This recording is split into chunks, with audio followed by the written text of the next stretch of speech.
வணக்கம். தந்தையின் பாட்காஸ்ட் செய்திகளை வாசிப்பது கோகுலகிருஷ்ணன் துரை. முதலில் தலைப்புச் செய்திகளை பார்க்கலாம். இன்று சென்னை வருகிறார் குடியரசுத் தலைவர் திரௌபதி முர்மு. இந்திய கடல்சார் பல்கலைக்கழகத்தின் 8வது பட்டமளிப்பு விழாவில் பங்கேற்கிறார். ஆளுநர் மாளிகை முன்பு பெட்ரோல் வெடிகுண்டு வீச்சு. சென்னையை சேர்ந்த வினோத் என்பவர் கைது. பெட்ரோல் வெடிகுண்டுகள் பறிமுதல்.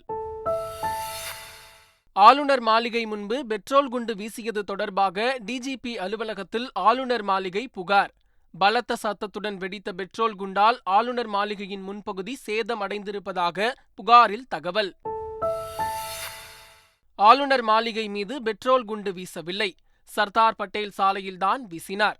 சென்னை தெற்கு கூடுதல் காவல் ஆணையர் பிரேம் ஆனந்த் சின்ஹா விளக்கம். ஆளுநர் மாளிகை முன்பு பெட்ரோல் குண்டு வீசப்பட்டது தமிழகத்தில் சட்டம் ஒழுங்கு சீர்கெட்டு இருப்பதற்கான பெரும் எடுத்துக்காட்டு. அதிமுக பொதுச் செயலாளர் எடப்பாடி பழனிசாமி விமர்சனம். சீனாவில் நடைபெறும் ஆசிய பாரா விளையாட்டுத் தொடரில் ஈட்டி எறிதல் மற்றும் ஆடவர் ஓட்டப்பந்தயத்தில் இந்தியாவுக்கு தங்கப்பதக்கம். மகளிருக்கான வில்வித்தை போட்டியில் வெள்ளிப்பதக்கத்தை வென்றது இந்தியா.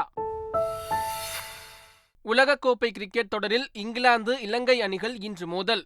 பெங்களூருவில் நடைபெறும் போட்டி பிற்பகல் 2 மணிக்கு தொடக்கம். இனி விரிவான செய்திகள். தமிழக அரசு அலுவலர்கள் மற்றும் ஆசிரியர்களுக்கான அகவிலைப்படியை 4% உயர்த்தி முதலமைச்சர் ஸ்டாலின் அறிவிப்பு வெளியிட்டுள்ளார். தமிழக அரசு ஊழியர்களுக்கு தற்போது வழங்கப்படும் 42% அகவிலைப்படி 46% உயர்த்தி வழங்கப்படும். இந்த தொகையை 2023ஆம் ஆண்டு ஜூலை 1ஆம் தேதி முதல் கணக்கிட்டு முதலமைச்சர் ஸ்டாலின் உத்தரவிட்டுள்ளார்.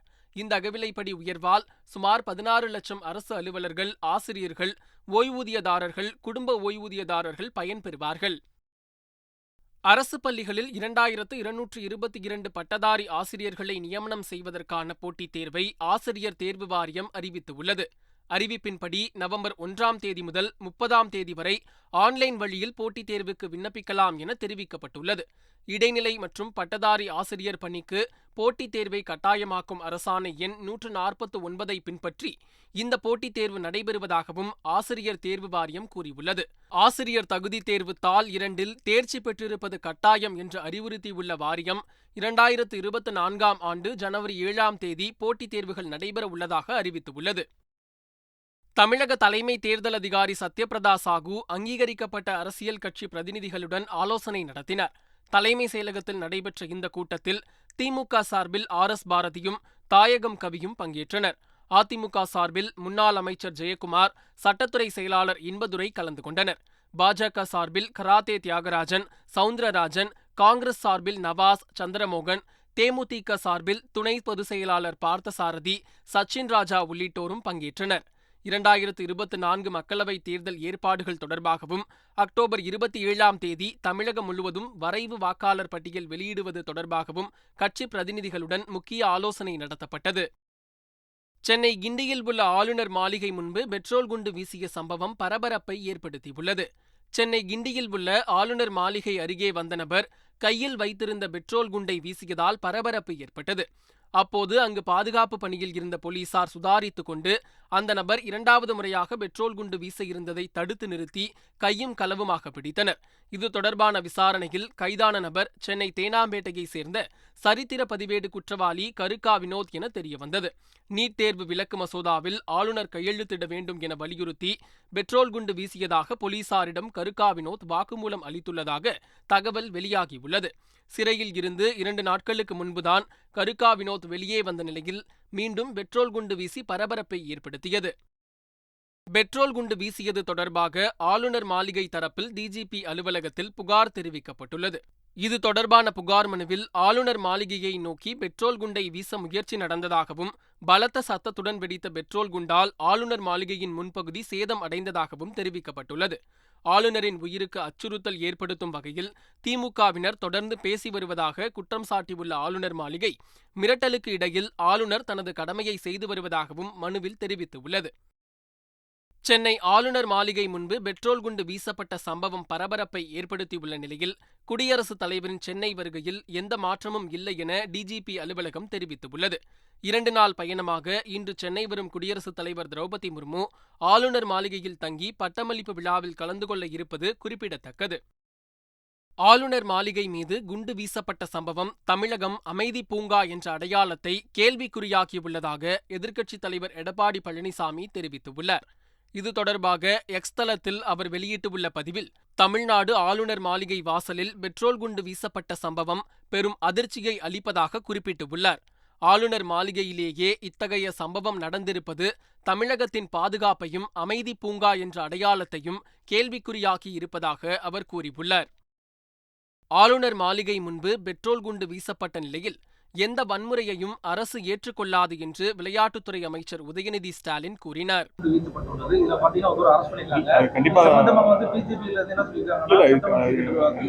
எந்த விதமான சின்ன ஒரு வன்முறையும் அரசு ஏற்றுக்கொள்ளாது. கண்டிப்பாக உண்மையா கண்டிக்கத்தக்கது. ஜெயராம் சொல்லி சொன்னதுக்கு திமுகவினர் எதிர்ப்பு தெரிவிச்சாங்க. ஆனா இன்னைக்கு பாத்தீங்கன்னா இதே சேப்பாக்கம் இடத்துல இந்திய கொடியை தூக்கி போட்டதுக்கு எந்த ஒரு விதமும் பதிலும் சொல்லல அப்படின்னு சொல்லிட்டு அண்ணாமலை சொல்லியிருக்காரு சார். பிசிசிஐல கேட்க வேண்டியதுன்னா அவருடைய திரு அமித்ஷாவுடைய மகன் தானே பிசிசிஐயோட ஹெட்டா இருக்காங்க. அவங்ககிட்ட கேட்க வேண்டியதுன்னா அவங்க தான் நடத்தினாங்க கிரிக்கெட் மேட்ச், அவங்ககிட்ட கேட்கணும். பரந்தூர் விமான நிலையம் அமையவுள்ள இடங்களை ஆய்வு செய்து வரும் மச்சேந்திரநாதன் தலைமையிலான குழுவினரை விமான நிலைய எதிர்ப்பு போராட்ட குழுவினர் சந்திக்க ஏற்பாடு செய்யப்பட்டுள்ளது. விமான நிலையம் அமைக்க தேர்வு செய்யப்பட்ட இடத்தில் ஓய்வு பெற்ற IAS அதிகாரி மச்சேந்திரநாதன் தலைமையிலான குழுவினர் மண் பரிசோதனை மற்றும் நீர்நிலைகள் குறித்து ஆய்வு செய்து வருகின்றனர். இந்த குழுவினரை சந்திக்க ஏற்பாடு செய்வதாக போராட்ட குழுவினருக்கு காஞ்சிபுரம் மாவட்ட ஆட்சியர் உறுதியளித்துள்ளார்.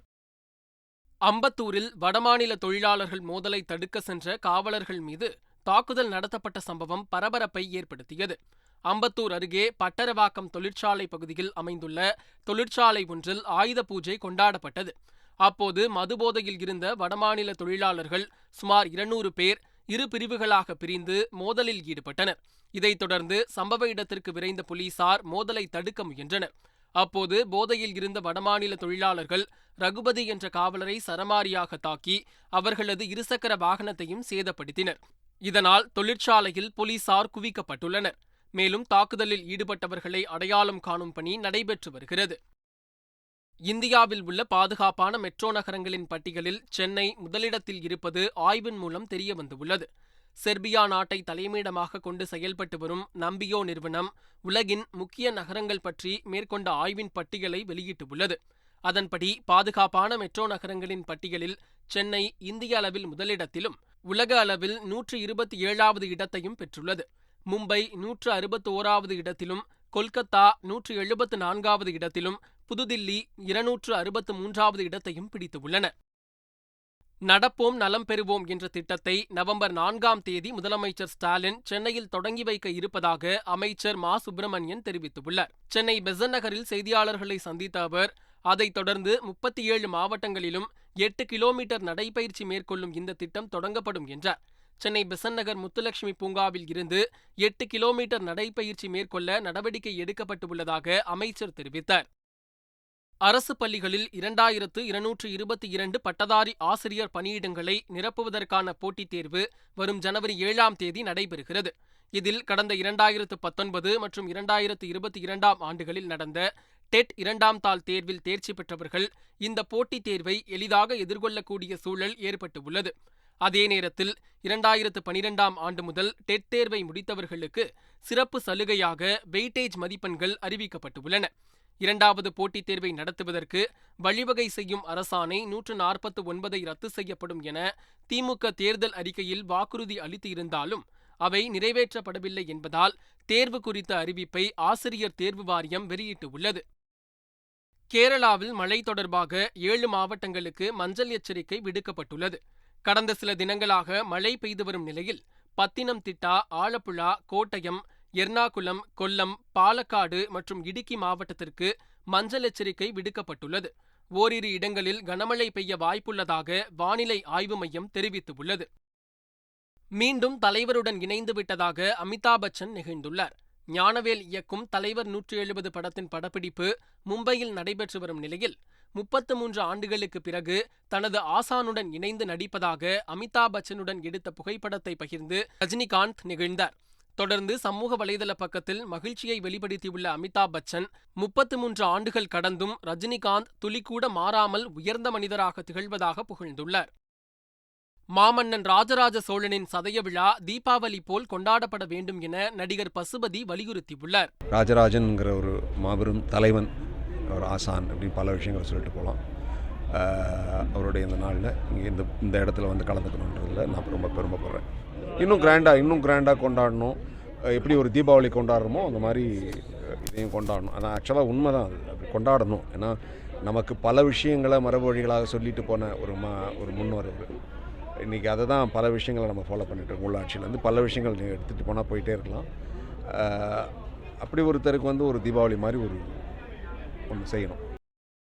சீனாவின் ஹாங்சோ நகரில் நடைபெற்று வரும் ஆசிய பாரா விளையாட்டுப் போட்டிகளின் ஈட்டி எறிதலில் இந்தியாவிற்கு தங்கப்பதக்கம் கிடைத்துள்ளது. F-37 பிரிவில் பங்கேற்ற இந்திய வீரர் ஹானே 55.97 மீட்டர் தூரத்திற்கு ஈட்டி எறிந்தார். இதன் மூலம் முதலிடத்தை பிடித்த ஹானே தங்கப்பதக்கத்தையும் தன்வசப்படுத்தினார். ஹானே வீசிய தூரம் ஆசிய சாதனையாகவும் அமைந்தது. ஆசிய பாரா விளையாட்டுப் போட்டிகளின் வில்வித்தையில் இந்திய மகளிர் அணி வெள்ளிப்பதக்கத்தை வசப்படுத்தியுள்ளது. மகளிர் காம்பவுண்ட் பிரிவு வில்வித்தை போட்டியில் சரிதா மற்றும் சீட்டல் ஆகியோர் அடங்கிய இந்திய அணி வெள்ளி வென்றது. ஆடவர் ரீகர்வ் பிரிவில் ஹர்விந்தர் சிங் மற்றும் சாஹில் ஆகியோர் அடங்கிய இந்திய அணி 3வது இடம் பிடித்து வெண்கலப் பதக்கத்தை வசப்படுத்தியது. ஆசிய பாரா விளையாட்டுப் போட்டிகளின் ஆடவர் 1500 மீட்டர் ஓட்டப்பந்தயத்தில் இந்திய வீரர் அன்கர் தமா தங்கப்பதக்கம் வென்று அசத்தியுள்ளார். T11 பிரிவில் கலந்து கொண்ட அன்கர் தமா பந்தய தூரத்தை 4 நிமிடம் 27 வினாடிகளில் கடந்து முதலிடம் பிடித்தார். இதன் மூலம் தங்கப்பதக்கத்தையும் தமா தட்டி சென்றார்.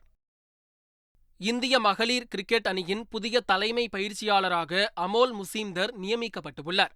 மும்பையை சேர்ந்த முன்னாள் ரஞ்சி கிரிக்கெட் வீரரான அமோல் 171 முதல்தர போட்டிகளில் 11,167 ரன்கள் அடித்தவர்.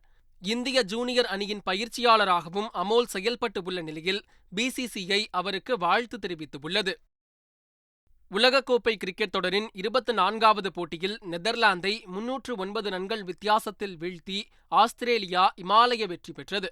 டெல்லி அருண்ஜேட்லி மைதானத்தில் நடைபெற்ற இந்த போட்டியில் டாஸ் வென்ற ஆஸ்திரேலியா முதலில் பேட்டிங் செய்தது. ஆட்ட நேர முடிவில் நிர்ணயிக்கப்பட்ட 50 ஓவர்களில் 8 விக்கெட் இழப்புக்கு ஆஸ்திரேலியா 399 ரன்கள் குவித்தது.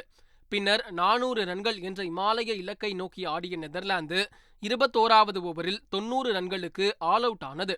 309 ரன்கள் வித்தியாசத்தில் அபார வெற்றி பெற்ற ஆஸ்திரேலியா உலகக்கோப்பை போட்டிகளில் அதிக ரன்கள் வித்தியாசத்தில் வென்ற அணி என்ற தங்களின் முந்தைய சாதனையை முறியடித்தது. உலகக்கோப்பை கிரிக்கெட் தொடரின் புள்ளிப்பட்டியலில் 10 புள்ளிகளுடன் இந்தியா முதலிடத்தில் நீடிக்கிறது. 8 புள்ளிகளுடன் ரன்ரேட் அடிப்படையில் தென்னாப்பிரிக்கா 2ஆம் இடத்திலும் நியூசிலாந்து 3ஆம் இடத்திலும் உள்ளன. 6 புள்ளிகளுடன் ஆஸ்திரேலியா 4வது இடத்திலும் 4 புள்ளிகளுடன் பாகிஸ்தான் 5வது இடத்திலும் உள்ளது. 4 புள்ளிகளுடன் ரன்ரேட் அடிப்படையில் ஆப்கானிஸ்தான் 6வது இடத்திலும் 2 புள்ளிகளுடன் ரன்ரேட் அடிப்படையில் இலங்கை 7வது இடத்திலும் இங்கிலாந்து 8வது இடத்திலும் வங்கதேசம் 9வது இடத்திலும் நெதர்லாந்து கடைசி இடத்திலும் இருக்கின்றன. உலகக்கோப்பை கிரிக்கெட் தொடரின் இன்றைய போட்டியில் நடப்பு சாம்பியன் இங்கிலாந்து மற்றும் இலங்கை அணிகள் பலப்பரீட்சை நடத்த உள்ளன. பெங்களூரு சின்னசாமி மைதானத்தில் மதியம் 2 மணிக்கு இந்த போட்டி தொடங்க உள்ளது. நடப்பு சாம்பியன் இங்கிலாந்து விளையாடிய 4 போட்டிகளில் 3இல் தோல்வியடைந்து உள்ளது. இதேபோல் இலங்கையும் 3 போட்டிகளில் தோல்வி அடைந்துள்ளதால் இரு அணிகளுக்கும் இந்த போட்டி முக்கியத்துவம் வாய்ந்ததாக பார்க்கப்படுகிறது. பேட்டர்களுக்கு சாதகமான சின்னசாமி மைதானத்தில் இரு அணியினரும் அதிரடி காட்டுவார்கள் என எதிர்பார்க்கப்படுகிறது. மீண்டும் தலைப்புச் செய்திகள். இன்று சென்னை வருகிறார் குடியரசுத் தலைவர் திரௌபதி முர்மு. இந்திய கடல்சார் பல்கலைக்கழகத்தின் 8வது பட்டமளிப்பு விழாவில் பங்கேற்கிறார்.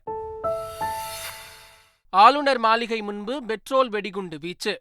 சென்னையை சேர்ந்த வினோத் என்பவர் கைது. பெட்ரோல் வெடிகுண்டுகள் பறிமுதல். ஆளுநர் மாளிகை முன்பு பெட்ரோல் குண்டு வீசியது தொடர்பாக டிஜிபி அலுவலகத்தில் ஆளுநர் மாளிகை புகார். பலத்த சத்தத்துடன் வெடித்த பெட்ரோல் குண்டால் ஆளுநர் மாளிகையின் முன்பகுதி சேதம் அடைந்திருப்பதாக புகாரில் தகவல். ஆளுநர் மாளிகை மீது பெட்ரோல் குண்டு வீசவில்லை, சர்தார் பட்டேல் சாலையில்தான் வீசினார். சென்னை தெற்கு கூடுதல் காவல் ஆணையர் பிரேம் ஆனந்த் சின்ஹா விளக்கம். ஆளுநர் மாளிகை முன்பு பெட்ரோல் குண்டு வீசப்பட்டது தமிழகத்தில் சட்டம் ஒழுங்கு சீர்கெட்டு இருப்பதற்கான பெரும் எடுத்துக்காட்டு. அதிமுக பொதுச் செயலாளர் எடப்பாடி பழனிசாமி விமர்சனம். சீனாவில் நடைபெறும் ஆசிய பாரா விளையாட்டுத் தொடரில் ஈட்டி எறிதல் மற்றும் ஆடவர் ஓட்டப்பந்தயத்தில் இந்தியாவுக்கு தங்கப்பதக்கம். மகளிருக்கான வில்வித்தை போட்டியில் வெள்ளிப்பதக்கத்தை வென்றது இந்தியா. உலகக்கோப்பை கிரிக்கெட் தொடரில் இங்கிலாந்து இலங்கை அணிகள் இன்று மோதல். பெங்களூருவில் நடைபெறும் போட்டி பிற்பகல் 2 மணிக்கு தொடக்கம். இத்துடன் செய்திகள் நிறைவடைகின்றன. வணக்கம்.